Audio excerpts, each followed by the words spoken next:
Hello all students, it's your Dr. Homi Baba Junior Scientist exam preparation lecture for your chemistry chapter 4 atoms.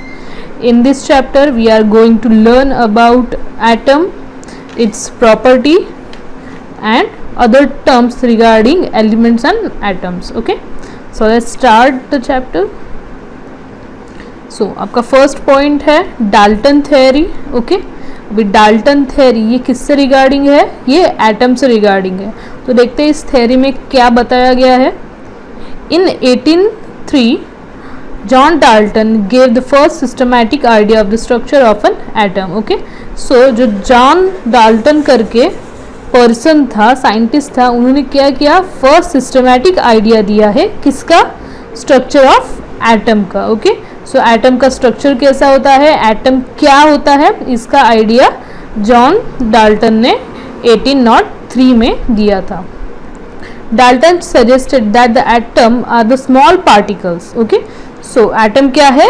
Small particles है. किसके? कोई भी object के. Okay, atoms are indivisible. Okay, atom जो particle होते हैं वो इतने छोटे होते हैं कि वो फर्दर डिवाइड नहीं हो सकते. फॉर एग्जाम्पल, अगर हमने एक चॉक लिया, ओके, बोर्ड पे यूज करने वाला चॉक लिया हमने, एंड उसे तोड़ते गए till it become particles. Okay, एकदम छोटे छोटे उसके पार्टिकल हो जाने के बाद उसे हम फर्दर डिवाइड नहीं कर सकते और छोटा नहीं कर सकते. सो इसी एकदम स्मॉल पार्टिकल को कहा गया है atom. Okay, so atoms can not be created और डिस्ट्रॉयड. ओके, एटम्स को बना भी नहीं सकते एंड डिस्ट्रॉय भी नहीं कर सकते. Atoms of the elements are identical. अगर सेम एलिमेंट के दो एटम्स हो तो वो आइडेंटिकल होते हैं, उनमें सिमिलैरिटीज होती है. Okay, atom is the smallest unit of matters that take parts in a chemical reaction. Okay, किसी भी मैटर का सबसे छोटा पार्ट यानी कि एटम, और वो क्या करता है? केमिकल रिएक्शन में पार्टिसिपेट करता है. This theory is known as Dalton theory. इसी थ्योरी को, इसी एटम के डिस्क्रिप्शन को कहा गया है डाल्टन्स थ्योरी. ओके, एकदम इजी है.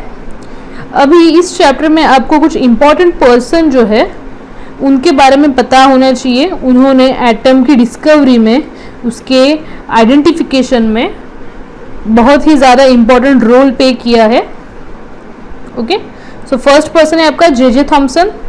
इन 1897 sir J Thomson discovered the electron. Okay, अभी डाल्टन ने एटम डिस्कवर कर दिया कब? 1803 में. एंड जे थॉमसन जो है उन्होंने डिस्कवर किया इलेक्ट्रॉन. ओके, अभी what is electron? Let's see.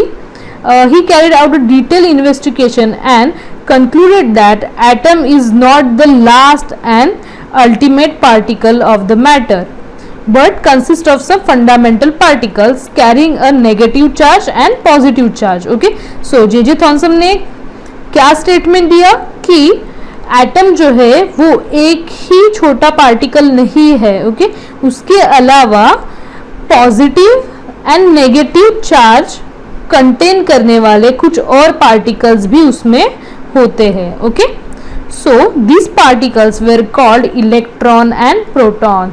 जिसके ऊपर नेगेटिव चार्ज है उसे कहा गया इलेक्ट्रॉन, एंड जिसके ऊपर पॉजिटिव चार्ज है उसे कहा गया proton. Okay, he suggested that the first model of an atom, उसने फर्स्ट मॉडल ऑफ एटम जो है वो डिस्कवर किया. According to Thomson's atomic model, the atom was supposed to be a homogeneous pair of positive charged, negative charged electrons are abundant in it.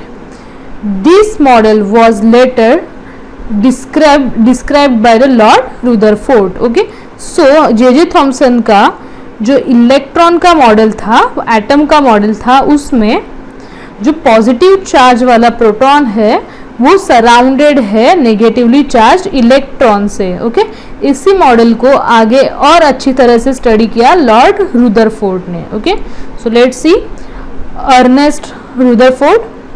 In 1911, Ernest Rutherford carried out the investigation and suggests the following. Okay, उसने और कुछ चीजें suggest की है. वो क्या है? Atom is hollowing sphere, okay, atom कैसा है, एक गोल hollow sphere है, okay. Most of the mass of the atom and all the positive charge is concentrated at the center, okay. So atoms के positively charged particle कैसे है, center में placed है, okay. This center of atom is called as nucleus by Rutherford. उसने Rutherford ने इसी center को नाम दिया nucleus, okay. क्या नाम दिया, nucleus नाम दिया, okay. Electrons revolve around the nucleus, okay. So electron क्या करते हैं, इस न्यूक्लियस के आजू बाजू, न्यूक्लियस के अराउंड रिवॉल्यूशन करते हैं. नेक्स्ट क्या है, in 1914 Rutherford discovered and named the positively charged particles forming the nucleus as proton, okay. So उसने पॉजिटिवली चार्ज पार्टिकल को प्रोटॉन ये नाम दिया. Niels Bohr then slightly modified the view. He thought of an atom as a very tiny solar system, nucleus as the sun and the electron as a planet, okay. Niels Bohr ये जो person था उसने इस Rutherford के model को और थोड़ा ज़्यादा स्टडी किया और उसने क्या किया, एक एटम को as a solar system, tiny छोटा सा सोलर सिस्टम करके कंसिडर किया, जिसमें न्यूक्लियस यानी कि सन है एंड उसके अराउंड रिवॉल्यूशन करने वाले इलेक्ट्रॉन यानी कि प्लैनेट्स है, ओके. ऐसा उसने इमेजिन किया, स्टेट किया. Thus according to him atom is made up of two parts, nucleus and extra nucleus parts, okay. So atom किससे बना है, न्यूक्लियस से एंड एक्स्ट्रा न्यूक्लियर पार्ट से यानी कि इलेक्ट्रॉन से, okay. So Nils bore in 1913 specified the distribution of the electrons in different orbits. Bohr's model of the atom suggested some circular orbits around the nucleus in which electrons are distributed. He suggested a formula to find out the maximum number of electrons that can be accommodated in given orbits. The formula is 2n square, okay, where n is the orbit which is nearest to the nucleus. The next orbit is assigned number 2 and so on. The orbit are also called energy level or shells, okay. Electrons moving around the nucleus possesses finite energy. Electrons of different orbits have different energies. Every electron in the given orbit possesses the same quantity of energy. The shells are designed as K, L, M, N and so on for orbit numbers 1, 2, 3, 4 and so on respectively. The energy of the electron increased from K to N orbit, okay. So Nils bore ने क्या किया कि discover किया कि atom जो है उसमें क्या होते हैं, सर्कुलर ऑर्बिट्स होते हैं, यानी कि एक पाथ होता है सर्कुलर वे में जिसमें इलेक्ट्रॉन्स जो है वो रिवॉल्यूशन करते हैं, ओके. किसके अराउंड, न्यूक्लियस के अराउंड, ओके.